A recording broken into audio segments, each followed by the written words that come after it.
रुक्मणी देवी के साथ संपन्न हुआ। कालांतर में इनके यहाँ प्रद्युम्न नाम के पुत्र का जन्म होता है। कामस्तु वासुदेवांसो जगदा प्राग रुद्रमन्युना देहोपत्तये भूयस्तमेव प्रतपद्यत। कामदेव ही भगवान का पुत्र बनकर प्रकट हुआ है। जब भगवान शिव की क्रोधाग्नि से जलकर भस्म हो गया था तो इसको वरदान दिया था कि भगवान कृष्ण के पुत्र के रूप में तुम प्रकट हो जाओगे।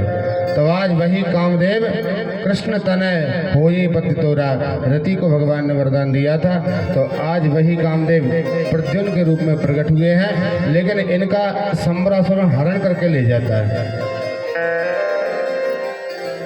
सम्रासुर प्रद्युम्न का हरण करके ले गया और जाकर इसने समुद्र में फेंक दिया। महाराज समुद्र में एक मछली ने इस पुत्र को निगल लिया है और उस मछली को एक मल्लाह ने पकड़ के, बहुत बड़ी मछली थी महाराज, जाकर सम्रासुर को भेंट कर दिया। कहा महाराज बहुत बड़ी मछली पकड़ के मैं लाया हूँ, मैं आपको भेंट करता हूँ। उसी मछली को सम्रासुर को मल्लाह ने भेंट किया है। और महाराज जब उसके भंडारी ने मछली को काटा तो उसके अंदर से तो नन्हा सा बालक निकल पड़ा। डर गया, जाकर महाराज से कहा महाराज मछली के पेट से बच्चा निकला है। महाराज ने कहा इसका लालन पालन तुम ही करो। इधर भगवान ने रति से कहा कि तुम्हारे पतिदेव सम्रासुर के यहाँ मछली के पेट से निकलने वाले हैं, जाकर छद्म वेश में उनकी सेवा करो। तो रति छद्म वेश बनाकर सम्रासुर के यहाँ पर आई है और अपने पति का लालन पालन करने लगी है। अब जब थोड़े बड़े हुए प्रद्युम्न तो रति से कहा कि देवी एक तो मातृभाव से आप मेरी सेवा करती हो और दूसरी तरफ आपकी दृष्टि में मातृभाव झलकता नहीं है। अब तो रति ने पूरी कहानी प्रद्युम्न को सुना दी कि महाराज आप ही मेरे पति हो और मैं आपकी पत्नी रति हूँ। जब पूरा दृष्टांत सुनाया और कहा कि सम्रासुर तुम्हारा सबसे बड़ा दुश्मन है। अब तो प्रद्युम्न जी महाराज को क्रोध आया है और अब महाराज जाकर अपनी तलवार लेकर गए हैं और जाकर सम्रासुर से युद्ध किया, उसको परास्त किया और रति को साथ में लेकर प्रद्युम्न जी महाराज द्वारिका आए हैं। इधर माता रुक्मणी के मन में बड़ा सुख था कि बालक पैदा हुआ और पता नहीं कहाँ चला गया। और जैसे ही सूचना मिली कि जो बालक खो गया था अब वो बहू रानी को साथ में लेकर आया है तो माता रुक्मणी के तो आनंद का पारावार नहीं रहा, बहुत प्रसन्न हो गई और दोनों अपने पुत्र का और पुत्र वधू का स्वागत किया है। इस प्रकार महाराज एक विवाह भगवान का रुक्मणी जी के साथ संपन्न हुआ। अब भगवान के विवाह कितने हुए हैं? 16,108। तो महाराज आइए हम फटाफट भगवान के बाकी के विवाह संपन्न कराते हैं, क्योंकि एक विवाह में तो अधिक समय लग गया कल। तो महाराज एक सत्रजित नाम के राजा थे, बहुत ही तेजस्वी तपस्वी राजा। और इनके गले में बड़ी सुंदर एक मणि थी, बहुत सुंदर मणि इनके गले में डली हुई थी।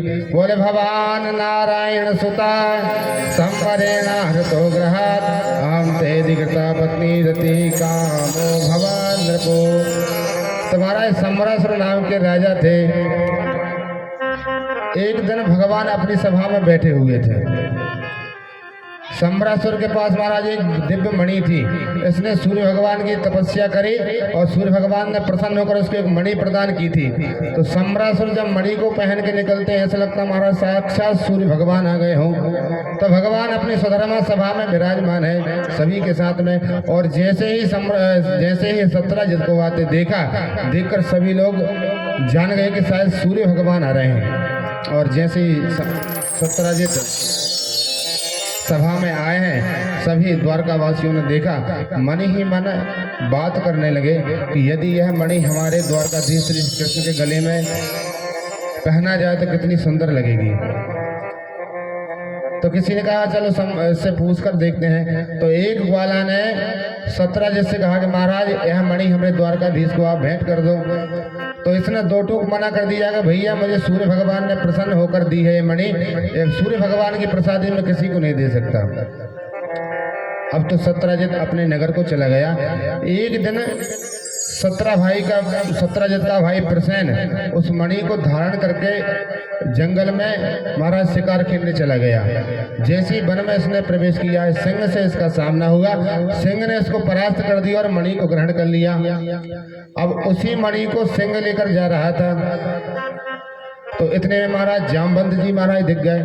जामवंत जी ने कहा, इतनी बहुमूल्य मणि शेर के मुख में। अब तो जामवंत जी ने उससे युद्ध किया और उस मणि को लेकर उन्होंने शेर का भी वध वहां पर कर दिया और मणि को लेकर अपनी गुफा में आ गए। अब इधर जब सत्यराजित ने देखा कि मेरा भाई भी नहीं आया, मणि भी नहीं आई, अब तो इसने पूरे राज्य में छान दिया महाराज, कहीं इसका भाई प्रसन्न नहीं मिला। अब तो घर पर बैठकर अपनी पत्नी से बात कर रहा था कि देवी, मुझे तो लगता है कि हो ना हो ये द्वारकाधीश भगवान का ही सब काम है।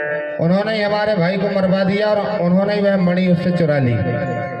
क्योंकि देवी, मैं एक दिन गया था द्वारिका, तो मुझसे इस मणि के विषय में वार्ता हुई थी, लेकिन देवी अभी इस बात की पुष्टि नहीं हुई है, तुम किसी से कहना मत। कहा ठीक है महाराज, मैं किसी से नहीं कहूंगी। अब उसकी सहेली उसके पास में आई।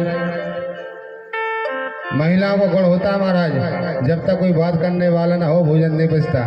बोलो राधे राधे।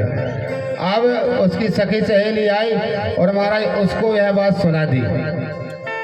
बोले बहन, मैं तुम्हें बता रही हूँ, द्वारकाधीश नाम तो बहुत बड़ा है और बहुत पैसे वाले हैं, लेकिन देखो हमारी मणि पे उनकी नीयत खराब हो गई और हमारे देवर जी का वध करके मणि को चुरा लिया। फिर बाद में बोली बहन, लेकिन इस बात की पुष्टि नहीं हुई तो किसी से कहना मत। उसने कहा बहन, जैसे तूने किसी काहू से ना कही, मैं भी किसी से नहीं कहूंगी। अब उसने उसकी सहेली से बोल दिया, उसने उससे बोल दिया महाराज ऐसे ऐसे ही करने करने जपन जनाहा, पूरी द्वारिका में चर्चा फैल गई और वह बात रुक्मणी जी के कान तक आ गई। रुक्मणी जी ने भगवान से कहा, भगवान ने कहा एक कलंक हमको वैसे लग गया, क्या किया जाए? तो मणि को ढूंढा जाए। अब तो भगवान द्वारकाधीश श्री कृष्ण मणि का अन्वेषण करते हुए जाते हैं। तो महाराज जिस दिशा में उसका भाई शिकार खेलने गया था, उस दिशा में भगवान गए हैं और उसके पद चिन्हों के द्वारा देखते देखते भगवान पहुंचे हैं। तो प्रसेन तो मरा पड़ा है, फिर सिंह के पद चिन्ह पड़े थे, फिर वहां तक गए महाराज तो सिंह भी मरा पड़ा है और सिंह के वहां से जो रीछ के पद चिन्ह पड़े थे उनका अन्वेषण करते करते भगवान जामवंत जी की गुफा में पहुंच गए। जैसे जामवंत जी की गुफा में पहुंचे हैं तो देखा कि जामवंत जी की पुत्री जो थी जामवती उस मणि से खेल रही थी। भगवान ने कहा इस गुफा में इतना प्रकाश, अंदर प्रवेश किया है तो वह जामवती मणि से खेल रही थी। भगवान को देखकर डर गई, आवाज लगाई। इतने में जामवंत जी महाराज आए, क्रोधित होगा कि मेरे घर में मेरे बगैर अनुमति के कौन घुसा चला आ रहा है। अब तो महाराज एक जो घूसा घुमा कर मारा, भगवान ने भी मारा महाराज। अब क्या, अब तो हो गई कुश्ती। 27 दिन तक आपस में लड़ते झगड़ते रहे। कभी भगवान जामवंत जी को उठाकर पटक देते हैं, कभी जामवंत जी भगवान को उठाकर पटक देते हैं। 28वें दिन भगवान ने जामवंत जी को उठा के पटका और जो एक मुष्टि का प्रहार किया महाराज, नस नस ढीली कर ली। अब तो जामवंत जी हाथ जोड़ने लगे, बोले भगवान में जान गया वही हमारे भगवान श्री रामचंद्र जी हैं। जामवंत जी ने भगवान से वरदान मांगा था, बोले महाराज बाहुओं में बहुत बल है, लेकिन कोई अभी लड़ने वाला मुझे कोई नहीं मिला मेरी बराबरी का। तो भगवान ने कहा तुम्हारी इच्छा हम अगले अवतार में पूरी करेंगे। तो आज जामवंत जी जान गए कि आप वही मेरे राम जी हो जिन्होंने मुझे वरदान दिया था। अब तो प्रभु के पाद पद्मों में प्रणाम किया है। भगवान ने पूरा मणि का प्रसंग सुनाया। जामवंत जी ने कहा प्रभु मैं तो मणि अपनी कन्या को दान कर चुका हूँ और जो वस्तु कन्या को दान दी जाती है उसको वापस नहीं लिया जाता। क्या किया जाए? बोले प्रभु यदि आपको मणि चाहिए तो आप मेरी कन्या का ही दान ले लो, मैं दहेज में आपको मणि दे दूंगा। तो फिर क्या था, अब जंगल में ही मंगल हो गया। भगवान ने एक विवाह जामवती जी से उस गुफा में किया। इसके बाद महाराज जैसे मणि लेकर आए हैं, सत्यजित को जैसी भगवान ने मणि प्रदान की है, अब तो महाराज जनता की बात बदलने में महाराज देर नहीं लगती। जो जनता चिल्ला रही थी कि द्वारकाधीश भगवान इतने बड़े होकर भी चोरी करते हैं, बचपन की आदत से कभी जाते नहीं, बचपन में भी चोरियां करते रहते थे, आज वही जनता अब महाराज सत्यजित को खरी खोटी सुनाने लगी। कहने लगी देखो इसको शर्म भी नहीं आई, द्वारकाधीश भगवान को चोरी लगा रहा था। अब तो जहां भी जाता है उसको खरी खोटी बातें सुनने को मिलती हैं। अब तो एक दिन भगवान के पास में आया और बोला प्रभु मैं आपकी शरण में हूँ और यदि आप कृपा करें तो मेरे घर में एक पुत्री है महाराज जिसका नाम है सत्यभामा, आप कहो तो मैं अपनी पुत्री का विवाह आपके साथ में कर दिए देता हूँ। भगवान ने सहर्ष स्वीकार किया और भगवान का एक विवाह सत्यभामा के साथ संपन्न हुआ। विवाह होने के बाद दहेज में मणि देने लगा। भगवान ने कहा भैया हमको मणि नहीं चाहिए, नहीं तो जनता की हवा बदलने में देर नहीं लगती, फिर जनता कहेगी कि देखो मणि के चक्कर में भगवान ने उसकी पुत्री से विवाह कर लिया। बोले प्रभु मैं तो देने का संकल्प कर चुका हूँ। तो बोले जब आपने संकल्प कर ही दिया है तो मणि अपने पास में रखो, इससे जो 8 बार सोना निकलता है वो हमारे घर भेजते रहना। इस प्रकार भगवान का एक विवाह सत्यभामा के साथ संपन्न हुआ। बोलो राधे राधे। कितने विवाह हो गए? कितने हुए बताओ? 3 हो गए। ठीक है, गिनते रहना। इसके बाद महाराज एक सूर्य की पुत्री थी कालिंदी। सूर्य पुत्र कालिंदी यमुना के तट पर तपस्या कर रही थी और भगवान महाराज एक दिन इंद्रप्रस्थ अपने बुआ जी के यहाँ घूमने के लिए गए थे। तो जैसे ही भगवान इंद्रप्रस्थ पहुँचे हैं और अपने मित्र अर्जुन के साथ यमुना के कुलन पर भ्रमण कर रहे थे तो वहाँ एक युवती को तपस्या करते देखा। भगवान ने कहा अर्जुन ये कौन है, इसका पता लगाओ। अब तो अर्जुन पास में गए तो वो देवी अपना परिचय देती है।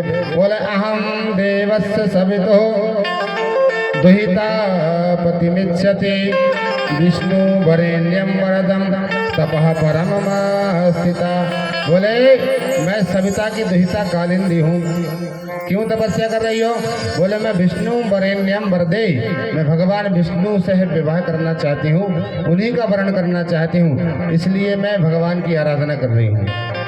अर्जुन लौट के आए। बोले गुरुदेव भगवान आपकी बृहस्पति बड़ी जोरदार चल रही है। क्यों? बोले यह आपको ही पाने के लिए तपस्या कर रही है। तो भगवान ने एक विवाह कालिंदी के साथ संपन्न कराया। महाराज इस प्रकार भगवान के 4 विवाह संपन्न हुए।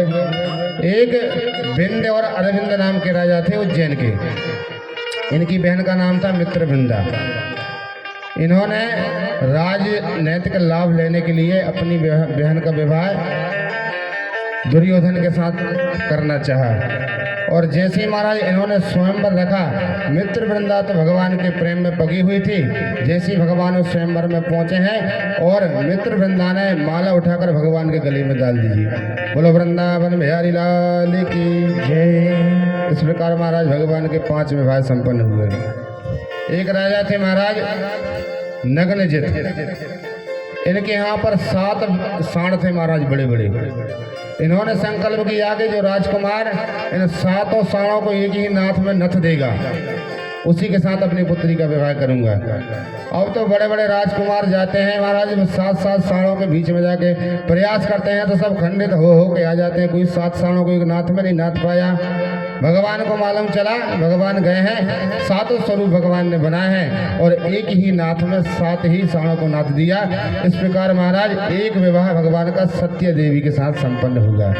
बोलो वृंदावन बिहारी लाल की जय। इस प्रकार महाराज भगवान का 6वां विवाह संपन्न हुआ।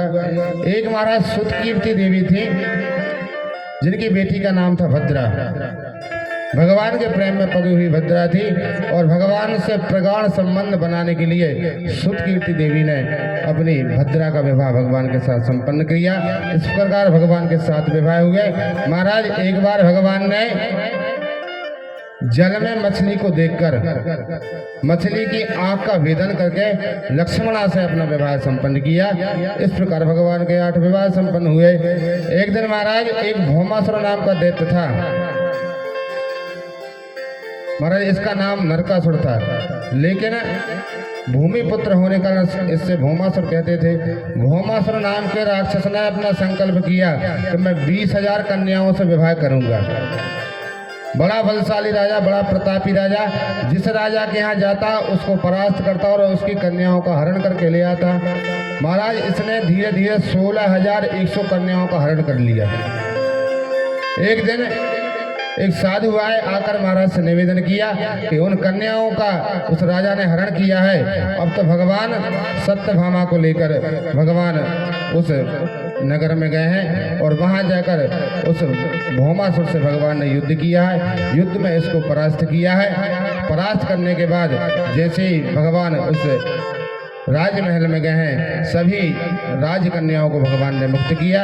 राजकन्याओं ने भगवान के चरणों में प्रणति निवेदन किया कि प्रभु अब हम घर भी जाएंगे तो कोई राजकुमार हमारा वर्ण नहीं करेगा, इससे अच्छा तो मर जाना ही ठीक है, क्या करेंगे हम घर जा करके। भगवान ने कहा जिसके लिए सारे दरवाजे बंद हो जाते हैं उसके लिए हमारे दरवाजे खुले रहते हैं। तो भगवान में एक मुहूर्त में 16,101 कन्याओं से 100 कन्याओं से भगवान ने विवाह किया। इस प्रकार भगवान के कितने विवाह हो गए? 16,108 भगवान के विवाह हुए। एक एक रानी से 10-10 बेटा, एक एक बेटी उत्पन्न हुई। 1,61,000 भगवान के बेटा हुए और 16,108 भगवान की बेटियां हुई। इतना बड़ा परिवार भगवान का बढ़ गया महाराज। इतने बड़े परिवार में भगवान बड़े ही विनोद से रहते हैं। अब तो महाराज एक दिन भगवान ने अपने सभी नाती पोतों से कहा कि चलो हम आपको घुमा कर लाते हैं। तो जितने भगवान के छोटे छोटे नाती पोता थे उनको भगवान लेकर घुमाने के लिए चले गए। अब महाराज घूमते घूमते एक बगीचा में पहुंच गए। बगीचे में भगवान ने कहा हम इस वृक्ष के नीचे ध्यान लगाते हैं, तुम यहीं खेलो। तो छोटे छोटे बच्चे उस बगीचे में खेलने लगे। गेंद खेलते खेलते एक गेंद में जैसे मारा, गेंद जाके एक बगीचे में कुआं था, कुएं में गिर गई। बच्चे जाकर कुएं में ढूंढने लगे, देखा तो उसमें बहुत बड़ा विशालकाय गिरगिट बैठा हुआ था। देखकर डर गए। आकर भगवान से कहा कि प्रभु आज तक जीवन में इतना बड़ा गिरगिट कभी नहीं देखा। भगवान जैसे ही पास में आए हैं और जैसे ही भगवान ने उसको स्पर्श किया तो उसमें से एक दिव्य पुरुष प्रकट हो गया। जैसे ही प्रकट हुआ भगवान ने कहा भाई तुम कौन हो? तो अपना परिचय देता है। बोले नरको नाम नरेंद्रो हम इक्ष्वाकुतनया प्रभु दान स्वाख्येय मानोयम यदि ते करणमस्पृशम। प्रभु मैं राजा नरक हूँ, आपने मेरा नाम तो सुना ही होगा। देखिए बात करने से पता चल जाता है व्यक्ति कैसे व्यवहार का है। अभिमान में गिरगिट बना पड़ा था लेकिन उसके बाद भी अभिमान में ग्रसित हुआ। बोला प्रभु आपने मेरा नाम तो सुना होगा, यदि नाथ करणमस्पृशम, आपने मेरा नाम तो पक्के में सुना होगा। क्यों भाई तुमने ऐसा क्या किया तुम्हारा नाम सुना होगा? बोले प्रभु मैंने अनंत गायों का दान किया है। कितनी गायों का? बोले सूर्य पाताल लोक में जितने भी कण हैं, बोले पृथ्वी में जितने भी कण हैं, कण को व्यक्ति गिन सकता है लेकिन मैंने कितनी गायों का दान किया है कोई उनको गिन नहीं सकता।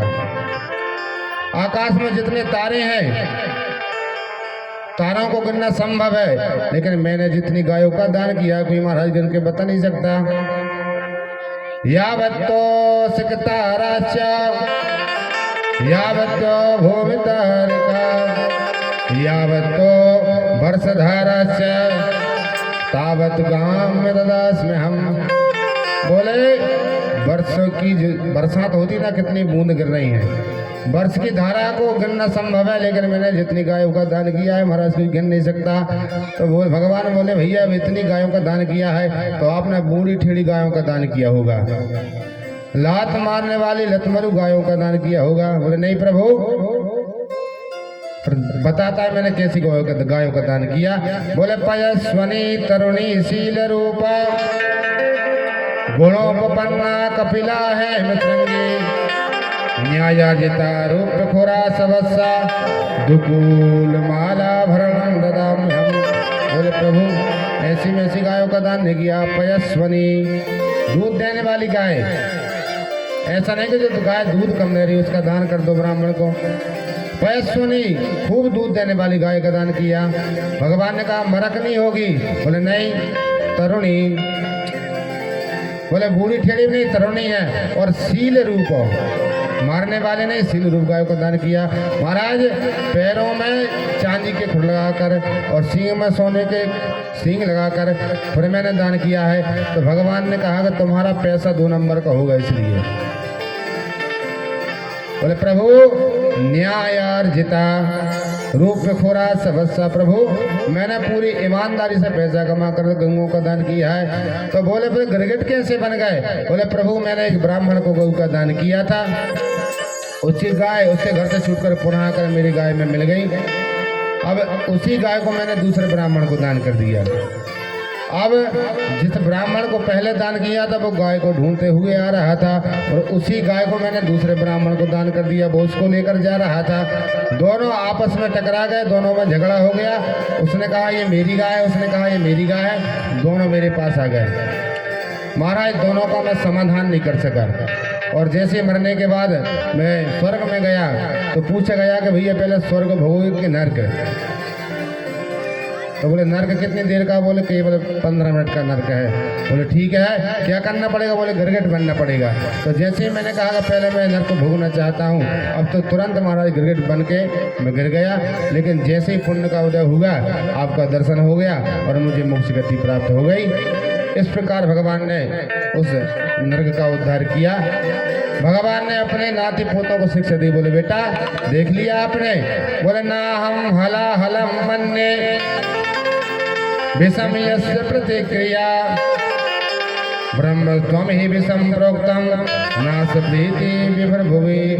बोले आप हालाहल विष पी लोगे उससे भी मैं आपको बचा लूंगा। महाराज इंद्र के वज्र से भी आपको बचा लूंगा, शंकर के त्रिशूल से भी आपको बचा लूंगा।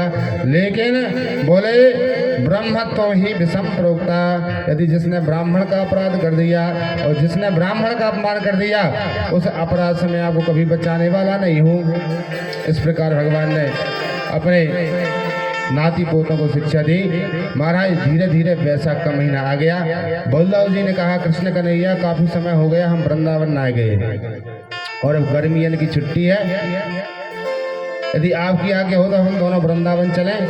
भगवान ने कहा मुझे तो राजकाज का बहुत कार्य है, दाऊ भैया आप ही चले जाओ। अब तो दाऊ भैया अपने मित्रों के साथ में वृंदावन के लिए जाते हैं। गौ मासौ तत्र चावासी मधु माधव में बचा। 2 महीने के लिए चैत और वैशाख मधु माधव में बचाओ। 2 महीने के लिए दाऊ भैया कृष्ण कन्हैया को छोड़कर ब्रज में आए हैं। जैसे ब्रजवासियों को पता चला कि दाऊ भैया आए हैं, अत्यंत हर्षोल्लास मच गया। सभी ग्वाल बाल दाऊ भैया के पास में आए हैं। अब एक दिन दाऊ भैया सभी ग्वालों के साथ में क्रीड़ा कर रहे थे। दोपहर का समय था। ग्वाला बोले भैया हमारी तो इच्छा हो रही कि यमुना में चलें और यमुना में खूब जल क्रीड़ा करेंगे, लेकिन यमुना जी तो बहुत दूर हैं। दाऊ भैया ने कहा हम यमुना को यहीं बुला लेते हैं। अब तो जैसे यमुना का आह्वान किया है, यमुना ने कहा यदि मैं घर घर नहाने जाऊंगी तो कहाँ तक जाऊंगी, मैं नहीं आने वाली हूँ। जैसे भगवान की बलदाऊ की आज्ञा की अवज्ञा यमुना ने की है, बलदाऊ जी को क्रोध आ गया और जैसे बोले पापे त्वं माम अवज्ञाय यन्यायासि मया होता। अब तो जैसे भगवान ने अपना हल मूसल ताना है और जो हल का मूसल का प्रहार किया, यमुना प्रकट हो गई और चरणों में गई। बोले प्रभु मेरे अपराध को क्षमा करो। राम राम महाबाहो न जाने तब विक्रमा जैसे कांसेन विधृता जगती जगता पते। प्रभु मैं आपकी शरण में हूँ, मैं आपको बल को नहीं पहचान पाई। इस प्रकार यमुना ने प्रार्थना की। आज भी महाराज वहाँ से यमुना जी टेढ़ी बहती है। आप ब्रज कभी जाओगे वृंदावन तो जहाँ बलदाऊ जी ने हलमूसल ताना वहाँ से यमुना जी आज भी टेढ़ी टेढ़ी बह रही है। बोलो राधे राधे। जब तक दाऊ जी द्वारिका में रहे किसी की हिम्मत नहीं पड़ी, लेकिन जब पता चला कि दाऊ जी छुट्टी पर गए हैं, अब तो महाराज जो दुश्मन भगवान के थे वो जागृत हो गए। एक पौंड्रक नाम का राक्षस था महाराज, बड़ा शक्तिशाली राजा। ये अपने आप भगवान बन गया और अपनी ही पूजा करवाता था अपने राज में। बोलता था मैं ही भगवान हूँ। और एक इसका मित्र था जिसका नाम था काशीराज। काशीराज का परम मित्र। अब काशीराज ने कहा भैया तू भगवान तो बन गया, तू भगवान बन जा, मैं तेरा पुजारी बन जाऊंगा और जितना भी पूजा से चढ़ावा आएगा दोनों आधा आधा कर लेंगे। लेकिन अभी जगत में द्वारकाधीश श्री कृष्ण को ही लोग भगवान मानते हैं। यदि उसने तुझे भगवान मान लिया तो फिर तू जगत में पूज्य हो जाएगा। क्या किया जाए? बोले एक धमकी भरा पत्र लिख और पत्र भेजा दे। जैसे ही पत्र को पढ़ेगा द्वारकाधीश कृष्ण भाग जाएगा, तुझे भगवान मान लेगा, पूरे संसार में तेरी पूजा होगी। देखिए मूर्ख और शंख दूसरे के फूंकने से ही बचते हैं। अब तो महाराज मान गया और इसने अपने एक पुरोहित से महाराज अपने एक राज्य के जो चिट्ठी लिखने वाले होते ना उससे एक पत्र लिखवाया और जैसे इसने पत्र लिखवाया है और द्वारकाधीश भगवान के यहाँ द्वारका भेज दिया। अब देखिए जब भगवान थे तब लोग भगवान बनने को तैयार थे, और आज के युग में यदि 2-4 से भगवान बने फिरे तो कौन सी बड़ी बात है। अब तो महाराज जैसे द्वारकाधीश भगवान के यहाँ वो उसका सेवक पत्र लेकर पहुंचा है, और जैसे ही पत्र दिया है और भगवान के सेवक ने पत्र को पढ़ के सुनाया तो हंसने लगा। भगवान ने भाई कहा क्या बात है, पढ़ के सुना। बोले प्रभु आप नकली भगवान और असली भगवान अब प्रकट हुए हैं। बोले वासुदेव तीर्णो हम एक एव न चापरा भूतानाम अनुकंपार्थम संत मिथ्याभिधान त्यजा। बोले हे वासुदेव कृष्ण असली भगवान का अवतार हो गया है, अपनी नकली दुकान बंद करो, अपना भला चाहते हो तो यहाँ से भाग जाओ। अब तो सुनकर पूरी सभा से ठहाका मार के हंसे, वही असली भगवान कहाँ पैदा हो गए। बोले अपना भला चाहते हो अपना बोरिया बिस्तर उठाओ और यहाँ से भाग जाओ। अब तो भगवान ने पत्र को सुना। अब भगवान ने कहा भैया सेवक तेरे राजा से बोल दियो कि हम कल अब भाई से मिलवे आ रहे हैं भगवान से। भाई जैसे ही सेवक ने आकर कहा कि द्वारकाधीश श्री कृष्ण कल यहाँ पर आ रहे हैं, अब तो डर गया। काशीराज के पास पहुंचा। बोले क्यों रे, तू तो बोल रहा था कि पत्र पढ़ के अपना बोरी बिस्तर उठा के भाग जाएगा, वो तो कल मेरे घर में ही आ रहा हूँ। तो बोले तू भी तो बलशाली है, अपन दोनों मिलकर उसको परास्त कर देंगे। दोनों ने योजना बनाई। इसने महाराज पूरा चतुर्भुज रूप बना लिया था, इसने नकली गरुड़ भी बना लिया था, इसने नकली 2 हाथ भी फिट करवा लिए थे। और जैसे ही भगवान अपनी सैन्य शक्ति के साथ में आए हैं तो ये भी अपनी सेना के साथ खड़ा हो गया। काशीराज ने कहा तू भी अपना कौशल दिखा। इसने खटका दबाया, महाराज इसका गरुड़ आकाश में उड़ने लगा। महाराज इसने शंख चक्र धारण कर लिए, पद्म धारण कर लिया। भगवान देखकर बड़े प्रसन्न हुए। बोले उद्धव देखो इसने कितना मेरा चिंतन किया होगा मेरा रूप बनाने में, इसको मैं सारूप मुक्ति ही देता हूँ।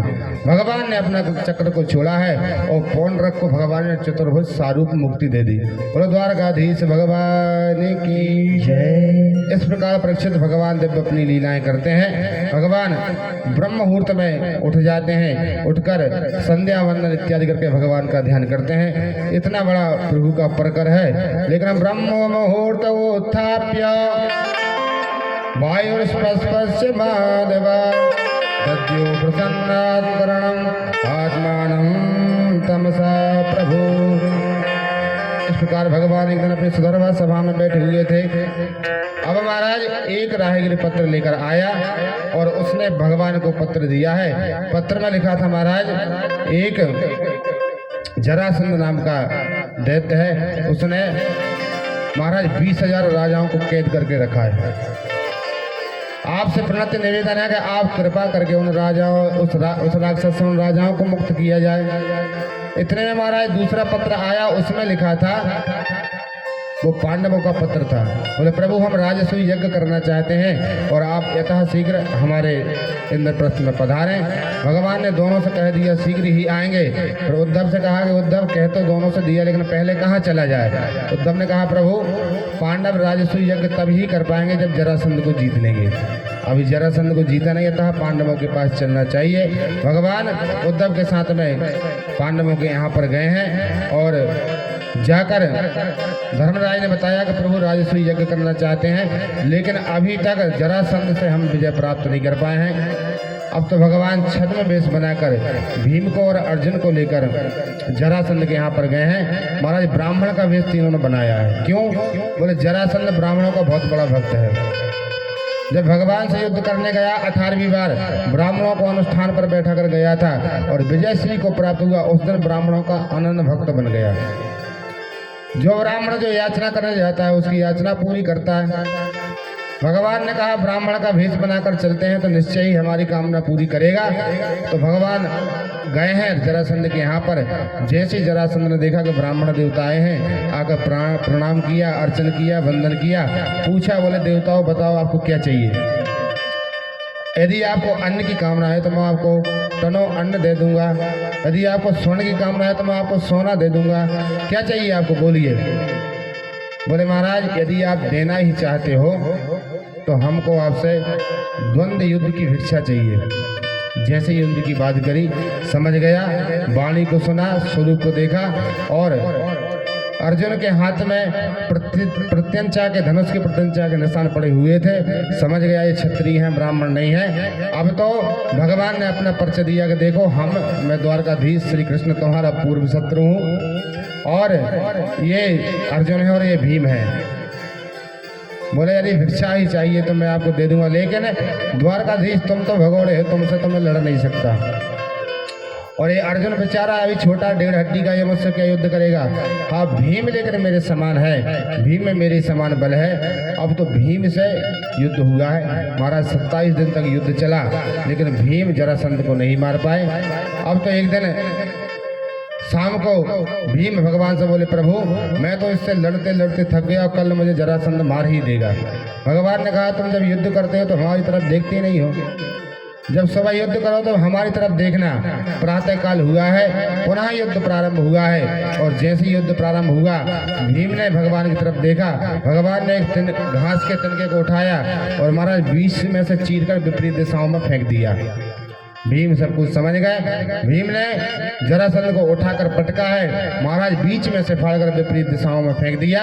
और इस प्रकार भगवान ने जरासंध का भी उद्धार भीम के द्वारा करवाया। फिर आकर दिव्य भगवान ने राजसूय यज्ञ करवाया। यज्ञ में सर्वसम्मति से प्रथम पूजा किसकी की जाए तो भगवान के नाम को प्रस्तावित किया। सभी लोग भगवान के पूजन के लिए तैयार हो गए, लेकिन जैसे ही पूजन तैयार हुई है और शिशुपाल खड़ा हो गया और भगवान को गाली बकने लगा। बोले वही कृष्ण है जिसकी वजह से मैं खाली हाथ लौट कर आया था। अरे दुल्हन लेने गया था, लेकिन दुल्हन की डोली में बैठकर फिर मुझको ही वापस आना पड़ा था। उसी दिन से भगवान का कट्टर बैरी बन गया था। प्रतिदिन 101 गाली भगवान को देता था।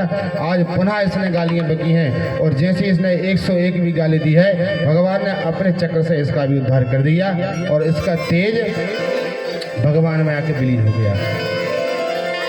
परीक्षित ने कहा महाराज शिशुपाल तो भगवान का परम दुश्मन था, भगवान को गालियां बकता था, इसका उद्धार क्यों किया। बोले भगवान ने कहा कि ये यथा माम प्रपद्यन्ते तांस तथैव भजाम्य हम।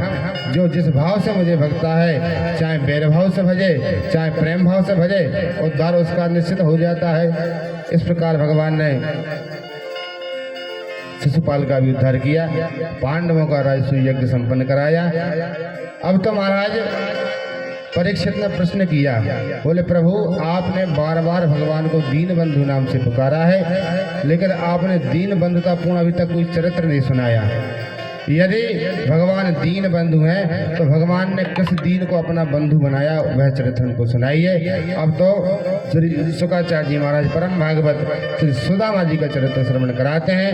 बोले कृष्णास्य सखा कश्चित् ब्राह्मणो ब्रह्मवेत्तमा विरक्त इंद्रियार्थेषु प्रशांतात्मा जितेन्द्रिया।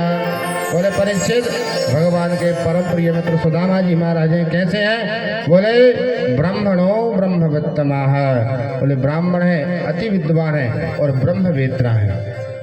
इतने भी संतुष्टि नहीं हुई तो बोले विरक्त इंद्रियार्थेषु, इंद्रियों से विरक्त परम वीतराग संत श्री सुदामा जी महाराज हैं। महाराज यह तो बड़े भगवान के निष्काम भक्त हैं, और इनकी पत्नी का नाम है महाराज सुशीला देवी। बड़ी ही सुंदर ब्राह्मणी सुशीला है, लेकिन इसके मन में एक खोट है। बोले दरिद्रा सीधमानासा वेपमाना विगम्य च। बोले है तो भगवान की बड़ी भक्त, लेकिन दरिद्र है। देखो दरिद्रता किसे कहते हैं।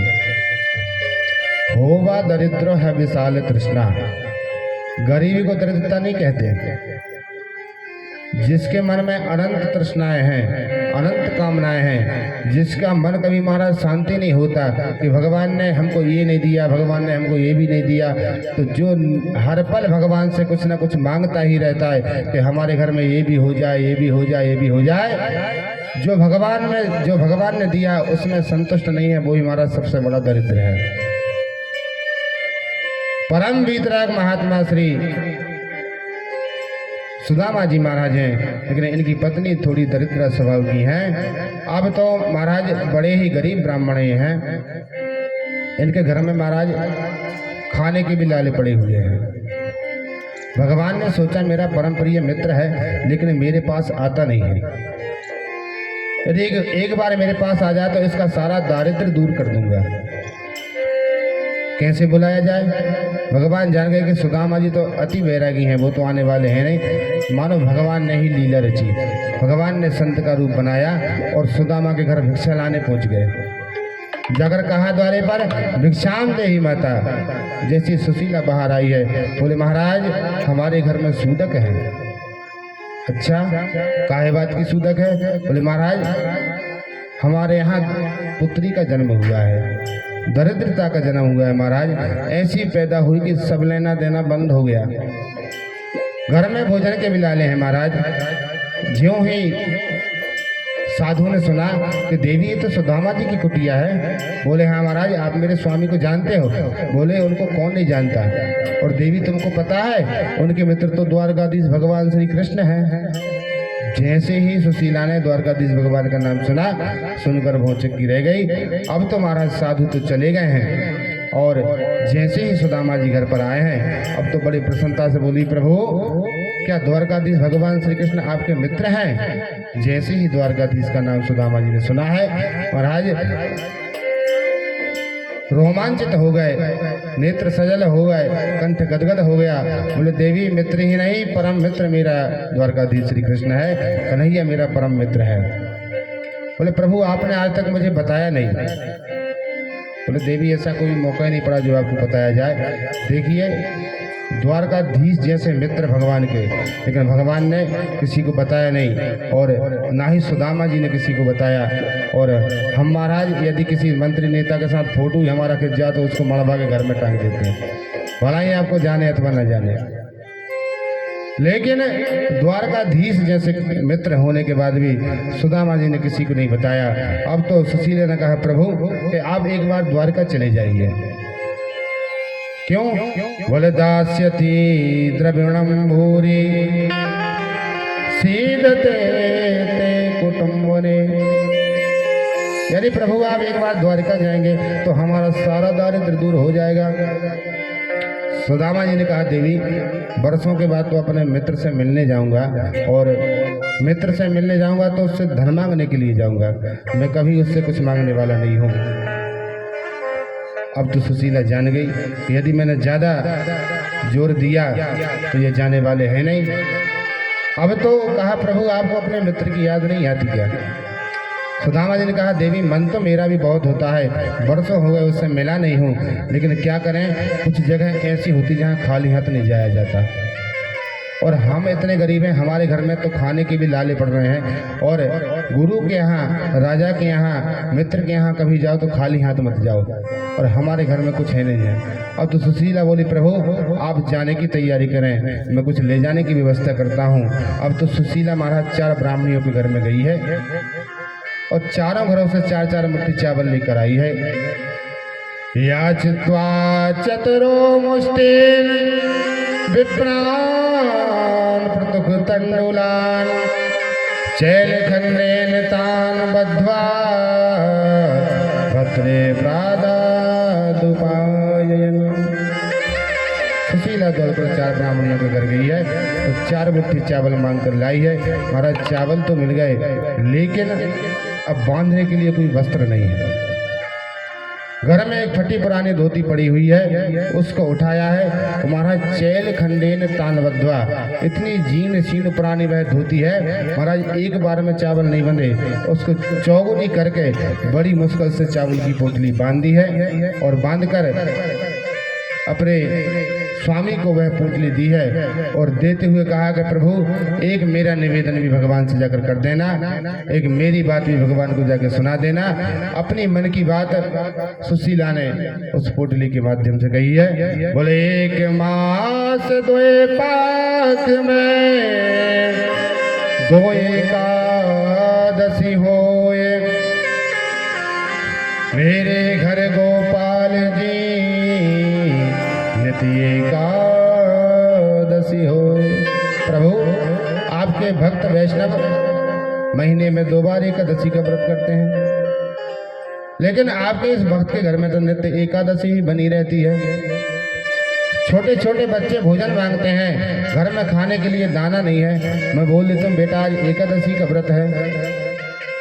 अपनी पूरी मनोव्यथा मानव सुशीला ने उन चावलों के माध्यम से भगवान तक पहुंचाई है। अब तो सुदामा जी अति प्रसन्न हुए हैं, मित्र से मिलूंगा और घर से निकल पड़े महाराज। चलते चलते अब द्वारका वहां से बहुत दूर है।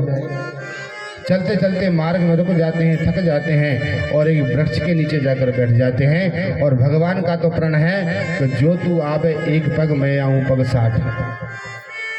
जीव जब भगवान से मिलने के लिए एक पग आतर होता है तो भगवान दौड़कर उसको गले से लगाते हैं। सुदामा जी थक गए हैं, वृक्ष के नीचे सोए हैं। भगवान ने कहा कुछ उनकी सहायता की जाए। अब तो भगवान ने सोते हुए सुदामा जी को द्वारका में लाके बिठा दिया।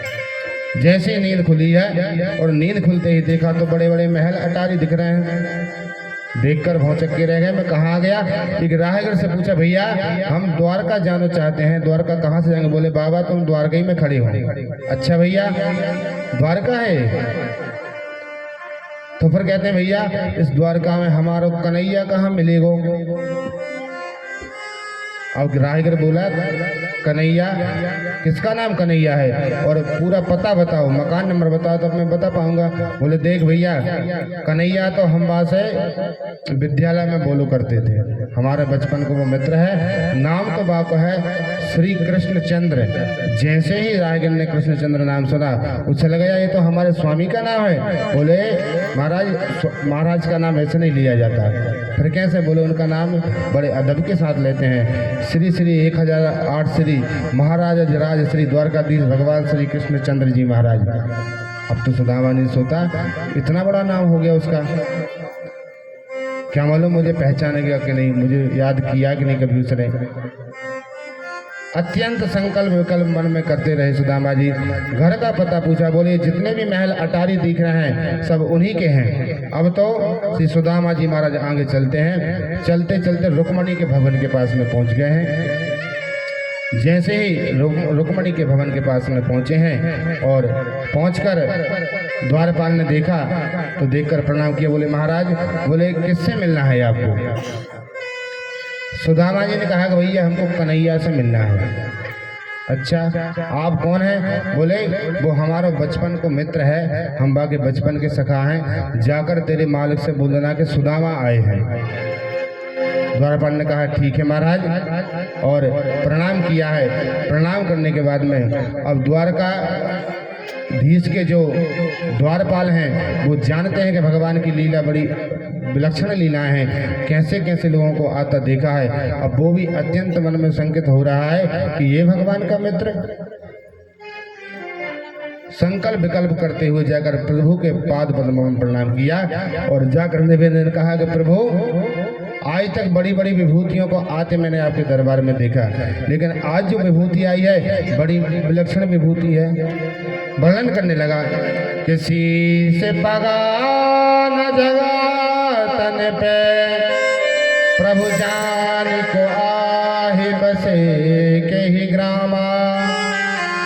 धोती फटी सिलटी दुपटी हरु पाए उपान के नहीं सामा। द्वार खड़ा तुझ दुर्बल एक रहो जग सो वसुधा अभिरामा। पूछत दीन दयाल को धाम बतावत आपनो नाम सुदामा। जैसे ही भगवान ने सुदामा नाम सुना है महाराज सिंहासन से कूद गए और दौड़ पड़े। महाराज भगवान दौड़े जा रहे हैं, पीताम्बर नीचे गिर गया, पादुका पहनना भूल गए और महाराज एक दौड़ी दो दौड़ी 7 दौड़ी पार करके भगवान इधर सुदामा जी अत्यंत मन में संकल्प विकल्प कर रहे हैं कि क्या मालूम मुझे पहचानेगा कि नहीं, मेरा नाम याद है कि नहीं। अब जैसे ही सुदामा जी संकल्प विकल्प कर रहे हैं और भगवान 7वीं दौड़ी पार करके जैसे ही सुदामा जी के पास पहुंचे हैं महाराज जाकर भगवान ने सुदामा को गले से लगा लिया। जैसे ही गले से लगाया है मानो आनंद के सागर में भाव विभोर सुदामा जी हो गए। दोनों मित्रों के नेत्र सजल हो गए, कंठ गदगद हो गया। महाराज शरीर अब मित्र कुछ बोल नहीं पा रहा है। दोनों के नेत्रों में आंसू है, दोनों का कंठ अवरुद्ध है। भगवान ने सुदामा जी का हाथ पकड़ा है और अपने राजमहल में ले गए हैं। और जैसे ही इधर महाराज पूरे सभासद भौचक्के थे कि भगवान को आज तक ऐसे भागते हुए नहीं देखा। और जैसे ही सुदामा का दर्शन सभी सभासदों ने किया है, अब तो भौचक्के रह गए कि इस विभूति के लिए भगवान दौड़कर जा रहे हैं। और भगवान उस पर बिठाकर भगवान स्वयं नीचे बैठ गए और अपने पीताम्बर से भगवान जो सुदामा जी के चरणों में धूल लगी है उसको पहुंचने लगे। महाराज जैसे ही भगवान ने सुदामा जी के चरणों को पकड़ा है तो महाराज सुदामा जी के चरणों में अनंत कांटे गड़े हुए हैं। चलते चलते पैरों में फफोले पड़ गए हैं और फफोले में महाराज छोटे छोटे मिट्टी के कण भर गए हैं। जैसे ही भगवान एक कांटा निकालते हैं पर चरणों में से रक्त बहने लगता है। महाराज भगवान ने रुक्मिणी को इशारा किया कि जल लेकर आओ चरण धुलाने के लिए। रुक्मिणी जान गई कि कोई परम वीतराज संत है। हजारों लाखों दास दासियां दरबार में खड़े हुए हैं कि एक बार भगवान की सेवा का अवसर हमको मिले, लेकिन भगवान ने पहली बार मुझे कुछ आज्ञा दी है। रुक्मिणी दौड़कर भवन में गई हैं, जल पात्र लाई हैं। जितनी में रुक्मिणी जल लेकर आती इतने में भगवान ने जैसे सुदामा के पाद पद्मों को देखा है तो ऐसे बेहाल बेमाइन सो पग कंटक जाल लगे पुनि जोए। हाय महादुख पायो सखा तुम आए ते न किते दिन खोए। देख सुदामा की दीन दशा करुणा करके करुणा निधि रोए। पानी परात को हाथ छुयो नहीं, नैनन के जल सो पग धोए। तो गुमंचयन बिंदु नेत्राभ्याम पुष्करे क्षणा। जैसे भगवान ने सुदामा के पाद पद्मों को देखा है तो रुक्मिणी जल लेके आती इतने में भगवान के नैनों से ही गंगा यमुना की धारा प्रकट हो गई और भगवान ने अपने नैनों के नीर से ही सुदामा के पादों का प्रक्षालन किया। चरण धोने के बाद में सुदामा ने चरणोदक रुक्मिणी को दिया कि चरणोदक पूरे राजमहल में सिंचन करा दो और सबको चरणोदक का पान कराएं। इस प्रकार भगवान ने सुदामा के पादों को प्रक्षालन किया है। भगवान ने देखा जब से मेरा मित्र आया है सहमा सहमा सा बैठा हुआ है, कुछ बात नहीं कर रहा है। अब तो भगवान सुदामा जी को अपने अंतःपुर में लेकर गए हैं। अंतःपुर में सुदामा जी को दिव्य स्नान कराया, दिव्य भोजन पवाया और अपनी निज सैया पर शयन कराया जो महाराज हाथी के दांतों से निर्मित, जिस पर महाराज सफेद दूध के झाग के समान चादर बिछी हुई है, उस सैया पर जैसे सुदामा जी को शयन कराया मानो आनंद के सागर में सुदामा जी का विश्राम हुआ है। और अब तो भगवान सुदामा जी के चरण दबाने लगे। जैसे ही भगवान ने सुदामा जी के चरण दबाए हैं, रुक्मिणी ने देखा कि इस साधु की सेवा का अवसर मुझे भी प्राप्त हो, तो रुक्मिणी देवी ने एक पंखा उठाया और भगवान सुदामा के चरण दबाते हैं और माता रुक्मिणी पंखा से हवा करती है। देखो परीक्षित, कौन कहे कि सुदामा दरिद्र थे? अरे दाता एक राम, भिखारी सारी दुनिया। जैसे परमात्मा से दुनिया भीख मांगती है, महाराज छोटे से छोटा व्यक्ति भीख मांगता है, बड़े से बड़ा व्यक्ति भी भगवान से भीख मांगता है। और जिनको देने वाला परमात्मा है, आज वह परमात्मा उस सुदामा के चरण दबा रहा है। और जिनको देने वाली महालक्ष्मी है, आज वो महालक्ष्मी उस बीतरा को पंखा सेवा कर रही है। इससे बड़ा धनवान और कौन होगा? जिसकी सेवा साक्षात लक्ष्मी नारायण स्वयं करें, उससे बड़ा धनवान संसार में कोई हो नहीं सकता। ये शब्द तो व्यर्थ ही है जो सुदामा को दरिद्र लोग कहते हैं। भगवान ने सुंदर पाद सेवा की है, चरण दबाते दबाते। अब तो भगवान ने सोचा कि सुदामा मेरा मित्र जब से आया कुछ बात नहीं करता है। अब तो महाराज जैसे ही भगवान ने पूछा, बोले मित्र तुम जब से आए जब से कुछ बोलते नहीं हो। अपि ब्रह्मण गुरुकुलात् भवतालद दक्षिणात् समावृत्तेन धर्मज्ञा भार्योडा सदृशीनवा। मित्र तुम्हारी शादी वादी हुई कि नहीं हुई? जैसी भगवान ने शादी की बात कही, थोड़ी सी मुस्कुराहट सुदामा जी के मुख पर आई और हंसते हुए बोले, मित्र कन्हैया जा बात के अलावा और कुछ बात पूछने को ना मिली तो को। भगवान बोले मित्र इसलिए पूछ रहे थे, हम बचपन से ही साधु बने की बातें करते थे, तो हो सकता है तुमने शादी ना कराई हो। बोले मित्र मेरी शादी हो गई और तेरे भाभी को नाम है सुशीला, जयसुबा को नाम है बैसीबा को काम है। अच्छा तो मित्र तुमने कभी भाभी जी को हमारे विषय में बताया कि नहीं बताया? बोले सच बात बताऊं तो तेरी भाभी ने मुझे यहाँ पर भेजो है। अच्छा भगवान ने कहा जब भाभी जी ने हमको भेजा है तो हमारे लिए कुछ भेंट भी भेजी होगी। अब सुदामा जी ने जैसे सुना तो मन में सोचने लगे इतना बड़ा राजाधिराज महाराज और मैं 4 घर के मांगे हुए चावल, वो भी एक जैसे नहीं 4 घर के अलग अलग, इसको क्या भेंट दूंगा। अब तो सुदामा जी बोले भैया तेरी भाभी ने तेरे लिए कुछ ना भेजो। भगवान सब जानते हैं। बोले मित्र तुमको याद है हम गुरुकुल में पढ़ते थे? बोले हाँ मित्र सब कुछ याद है। बोले आपको फिर ये भी याद होगा हम समदा बीन ने जंगल में गए थे? सुदामा जी हंस के बोले हाँ मित्र बदन को कौन भूल सकता है। बदन इतना पानी गिरा इतना पानी गिरा इतना पानी गिरा कि पूरा जंगल पानी से लबालब भर गया। भगवान ने कहा मित्र तब तो ये भी याद होगा कि उस दिन कितनी जोर की ठंड लगी थी। सुदामा जी समझ गया क्या और कुछ पोल खोल विवारो है। तो सुदामा जी ने बात को घुमा दिया। बोले मित्र वो तो बचपन की बातें हैं और ये सब होता रहता है। अब देखिए जब 2 मित्र मिलते हैं तो बुढ़ापे में भी बचपना याद आ जाता है, लेकिन अब दोनों आपस में बात करते हैं हंसते, तीसरे व्यक्ति को कुछ पल्ले नहीं पड़ता।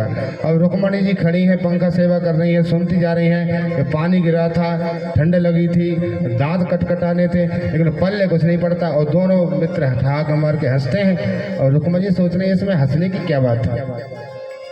बोले मित्र हमको लगता है तुम्हारी बचपने की आदतें अभी भी नहीं गई हैं।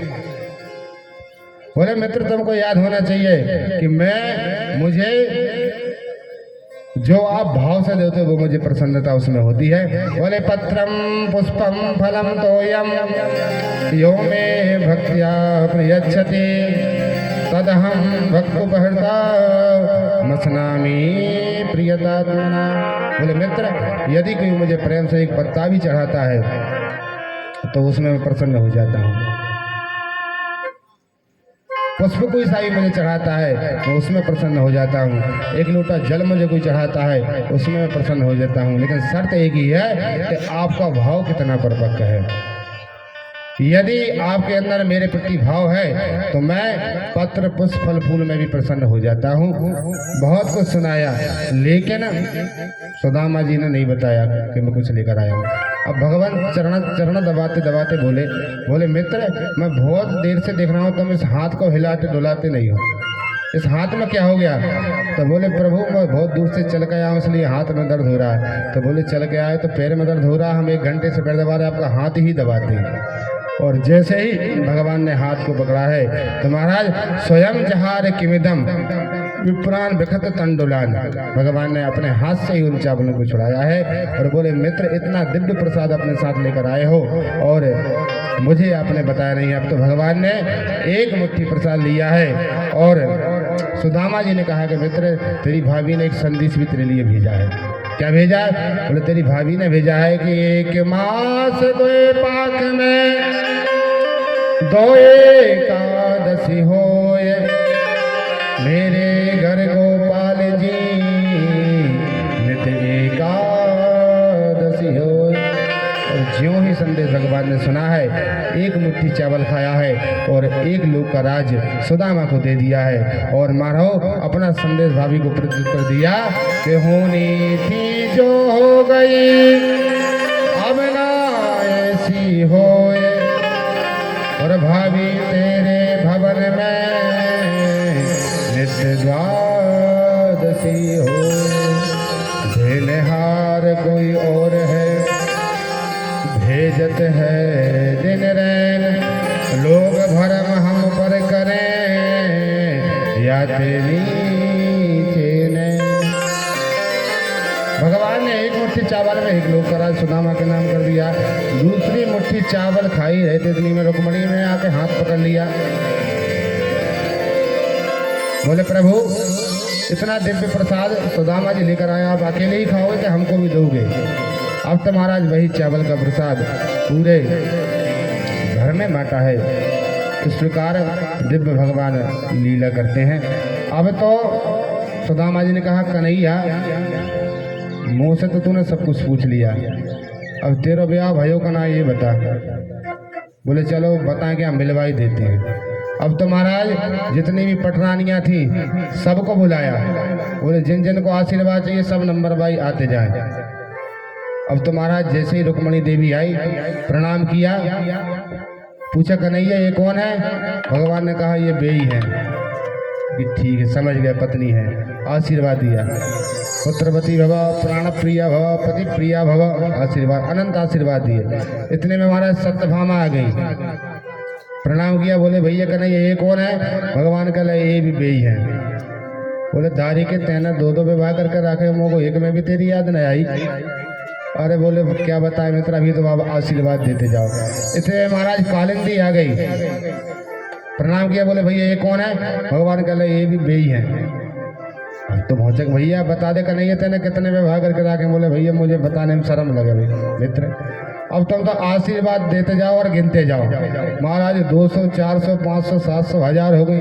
बोले कन्हैया बता दे कितने विवाह तेने करके रखे हैं? बोले अब क्या बताऊं मित्र, मैंने 16,108 विवाह किए हैं।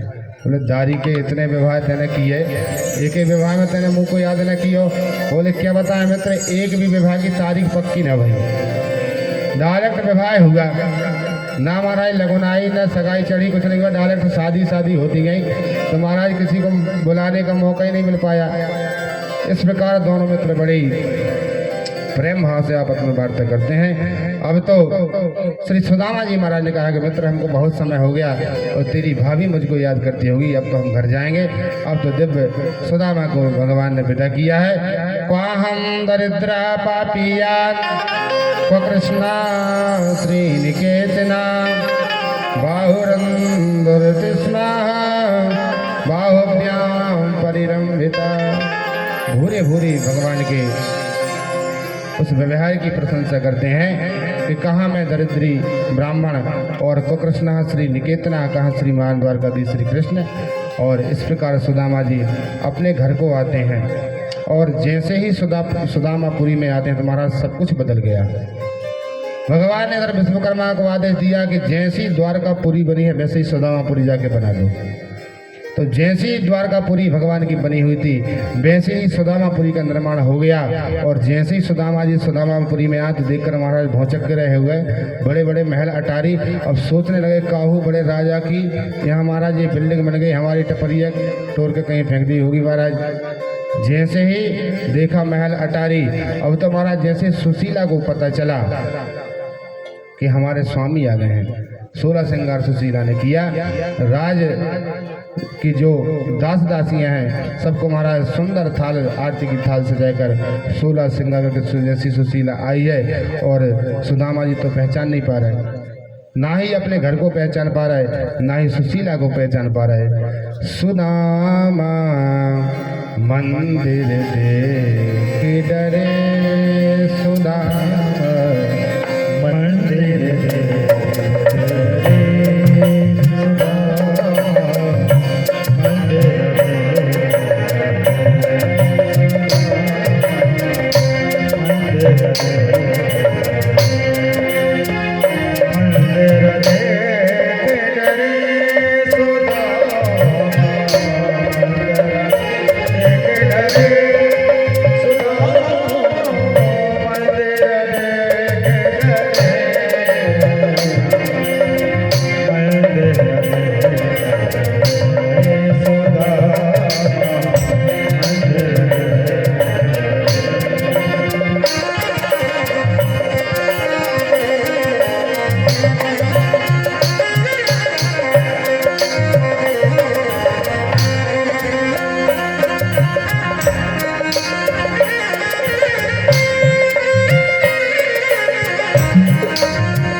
यहाँ